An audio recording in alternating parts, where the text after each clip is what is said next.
Good morning everyone. Today we will discuss about derivation for torque और moment of force, बल आघूर्ण के लिए व्यंजक। तो बल आघूर्ण के लिए व्यंजक निकालने के लिए हम यहाँ पर कुछ संरचना बनाते हैं। एक ऐसा पिंड ले लेते हैं जो घूर्णन अक्ष, माइक बंद करिए, घूर्णन अक्ष x देश के परिधि क्या कर रहा है, घूर्णी गति कर रहा है। एक हमने क्या कर लिया, एक पिंड ले लिया, किसी भी आकार का ले सकते हैं, और यह है अक्ष जिसके परिधि क्या कर रहा है, वो घूर्णन गति कर रहा है। सीधी लेना आपको, x देश, इस अक्ष के परिधि क्या करना है, वो घूर्णन गति कर रहा है ना। परिधि का मतलब चारों ओर, मालूम है आपको परिधि का मतलब क्या होता है, क्या होता है परिधि का मतलब चारों ओर होता है, ठीक है। और इस घूर्णन अक्ष के इस बिंदु O पर, बिंदु O है, और इस बिंदु O से O के सापेक्ष एक बिंदु है P, जहाँ पर कोई कण रखा हुआ है। तो इस बिंदु O के सापेक्ष बिंदु P का जो कहना चाहिए स्थिति सदिश है, वो वेक्टर R है, ठीक है। और बिंदु P पर जो कण है उस पर एक बल लग रहा है F, ये लग रहा है बल F। तो जो बल की क्रिया रेखा होगी, कल आप लोगों को याद होगा है ना, बल की जो क्रिया रेखा है, हमारे जो बल आघूर्ण का सूत्र था, उस बल आघूर्ण के सूत्र में आपने क्या पढ़ा था, बल आघूर्ण के सूत्र में आपको ये बोला गया था कि बल और बल की क्रिया रेखा की घूर्णन अक्ष से लंबवत दूरी का गुणनफल। बल आघूर्ण की परिभाषा यही है, बोलिए, है क्या नहीं। बल आघूर्ण की परिभाषा क्या है, बल किसी वस्तु पर आरोपित बल और बल की क्रिया रेखा की घूर्णन अक्ष से लंबवत दूरी के गुणनफल को क्या कहते हैं, बल आघूर्ण कहते हैं। तो यहाँ पर ये इस बिंदु पर जो कण है, क्योंकि जो पिंड है, जो वस्तु है, वो बहुत सारे कणों से मिलकर बनी होगी, और बिंदु P पर कोई कण स्थित है। इस कण पर जो बल लगेगा वो लगा मैंने इस दिशा में। किस दिशा में लगाया बल, मैंने इस दिशा में लगाया। जब बल मैंने इस दिशा में लगाया तो इस बल की क्रिया रेखा की बात करेंगे, तो अगर बल की क्रिया रेखा बनाते हैं तो ये क्रिया रेखा कहलाएगी।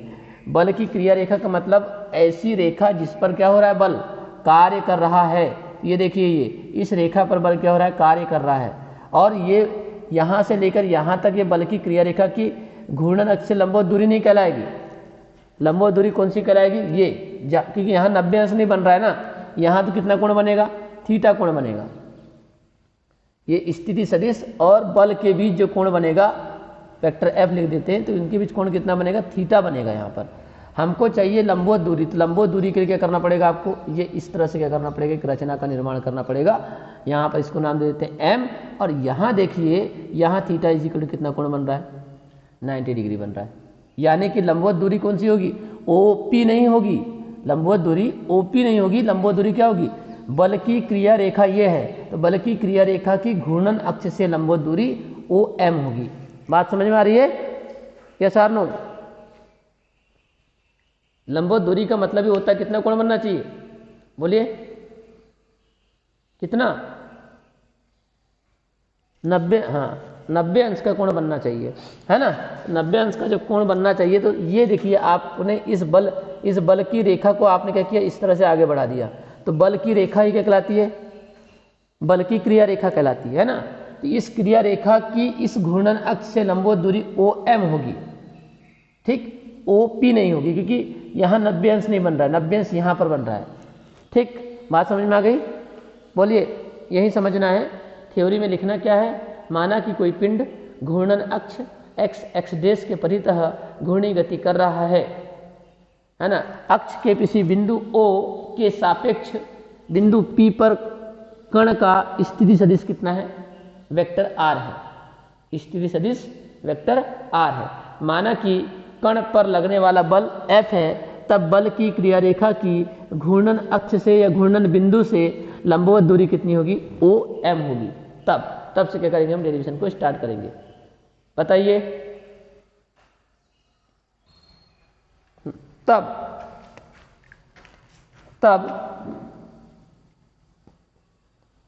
कण पर लगने वाला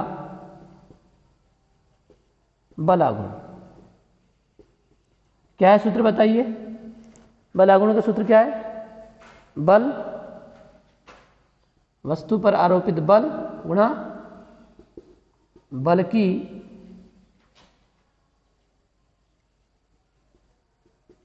क्रिया रेखा की घूर्णन अक्ष से लंबवत दूरी। यही थी परिभाषा कल हमारी, बताइए थी या नहीं? अब बलागुण का सूत्र क्या? बलागुण को क्या लिखते हैं? टाउ से, है ना? टाउ। बल कौन सा है? एफ है, बल है एफ। और बल की क्रिया रेखा की घूर्णन अक्ष से लंबवत दूरी कौन सी है? बोलिए, कौन सी लंबवत दूरी?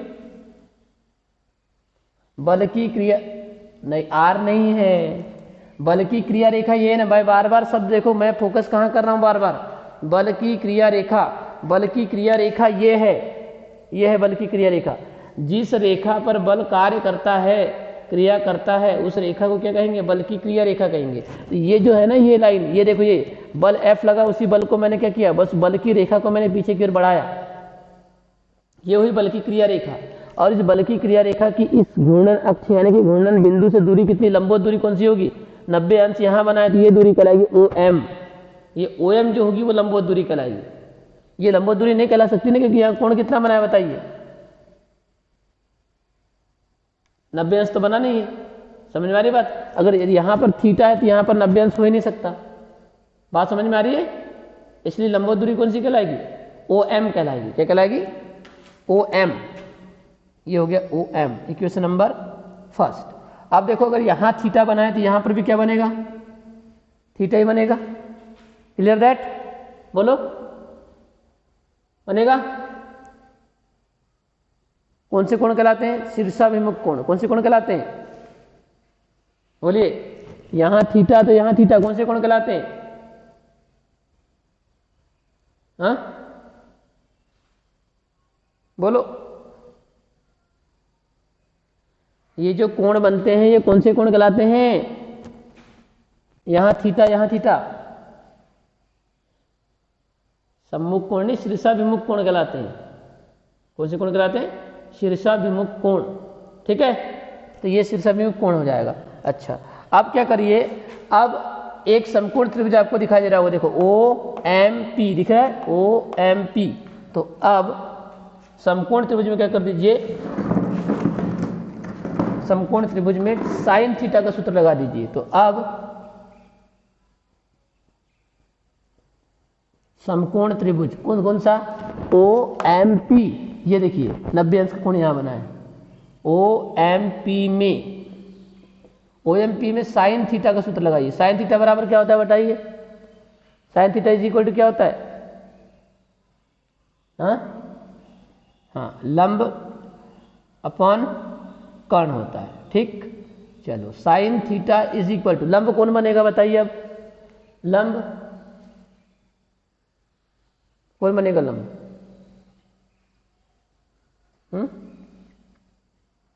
ओ एम, बिल्कुल न्यून कोण के सामने की भुजा लंब हो जाएगी, तो ये हो जाएगा ओ एम।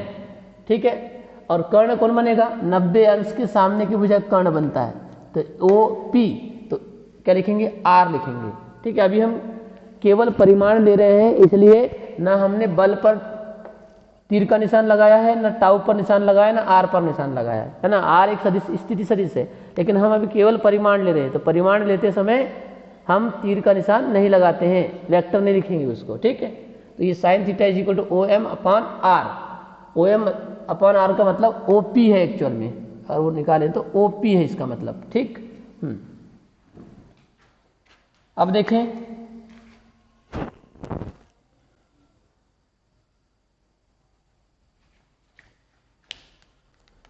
ओपी आ गया। अब क्या करें बताइए? Sine theta, sine theta is equal to O M, तो जैसा वैसा रखिए। ओपी का मान कितना बताया मैंने? ओपी, ओ से लेकर पी कितना है? आर है। तो ओ एम का मान कितना निकल जाएगा बताओ?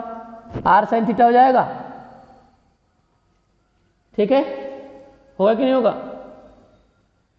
ठीक, अब OM का मान कहाँ रख दो, समीकरण नंबर 1 में रख दो, जो कि हमको निकालना है बल आघूर्ण, क्योंकि व्यंजक हम किसके लिए निकाल रहे हैं, बल आघूर्ण के लिए निकाल रहे हैं। ठीक है, तो समीकरण 1 से, समीकरण 1 से क्या हो जाएगा बताइए, tau is equal to F की वैल्यू कितनी है, सॉरी एफ तो जैसा का वैसा रहेगा, OM की वैल्यू कितनी है, आर साइन थीटा। ठीक, अब इसको थोड़ा सा बदलिए, आर को पहले कर दीजिए आर एफ साइन थीटा, और आर एफ साइन थीटा आपके पास में क्या बन जाएगा, ये सूत्र बन जाएगा। ठीक, और आपको मालूम है कि यदि साइन लगता है तो सदिशों का कौन सा गुणनफल कहलाता है बताइए, हाँ, साइन थीटा है, आर एफ साइन थीटा है, आर भी सदिश राशि है, एफ भी सदिश राशि है, और यहाँ साइन थीटा आया है, तो बताइए सदिशों का सदिश गुणनफल है कि अदिश गुणनफल है, डॉट लगेगा कि क्रॉस लगेगा, बोलिए, डॉट लगेगा कि क्रॉस लगेगा, बोलिए, डॉट लगेगा,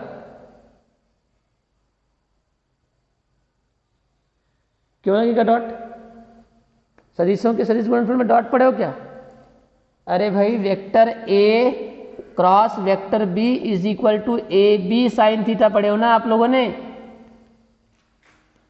तो डॉट लगेगा कि क्रॉस लगेगा, डॉट में तो ये होता है ना, सदिशों के अदिश गुणनफल में होता है A B cos theta, cos theta याद रखो, कॉस थीटा आता है तो डॉट लगता है, साइन आता है तो क्रॉस लगता है, और इस सदिशों का कौन सा गुणनफल कहलाता है, कौन सा गुणनफल कहलाता है, क्रॉस वाला, हाँ, सदिश गुणनफल कहलाता है सदिशों का, कौन सा गुणनफल, सदिश गुणनफल कहलाता है। तो क्या लिखेंगे यहां पर, tau vector are cross vector F लिखा जाएगा, और अगर ये सदिशों का सदिश गुणनफल है तो इस तरफ भी क्या आएगा, वेक्टर आएगा, क्योंकि सदिशों का सदिश गुणनफल एक सदिश राशि होती है। ये हो गया आपका सदिश रूप, क्या हो गया, ये सदिश रूप हो गया।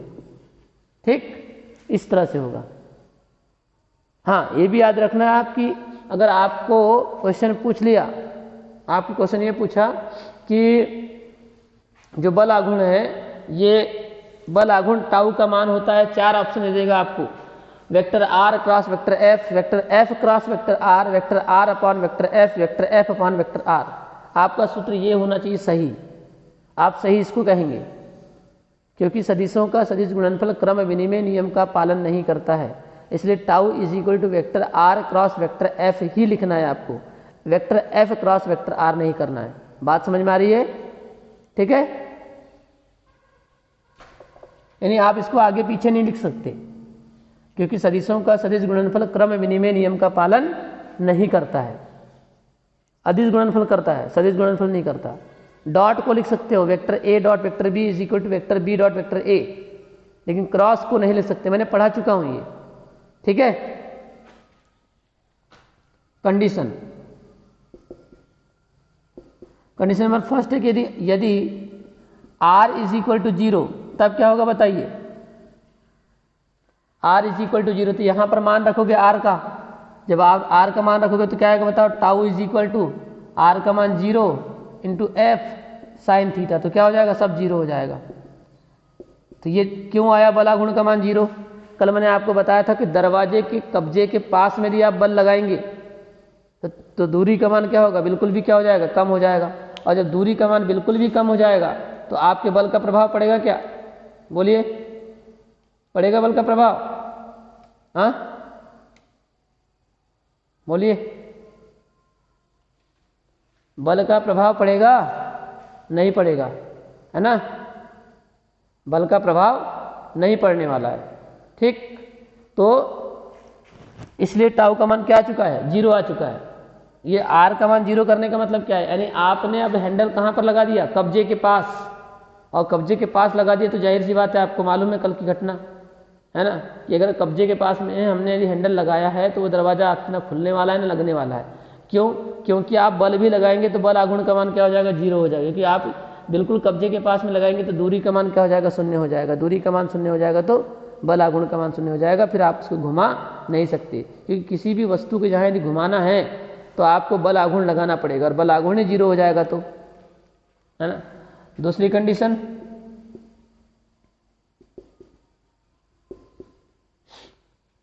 यदि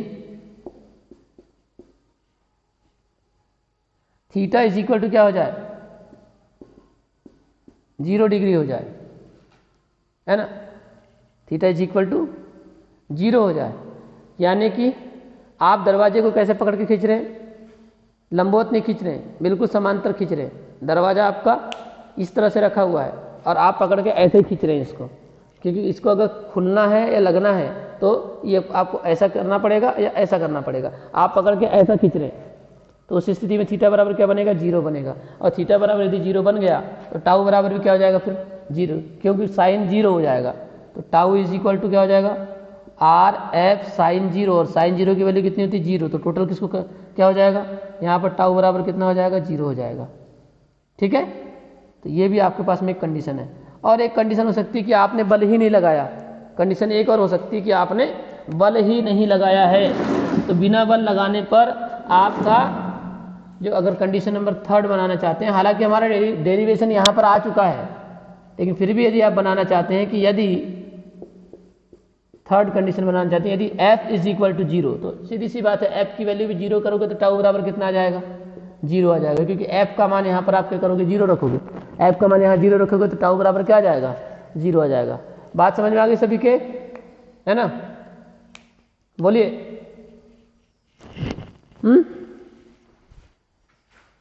क्लियर है नहीं है? ठीक, तो ये हो गया आपका बल युग्म के आघूर्ण के लिए व्यंजक।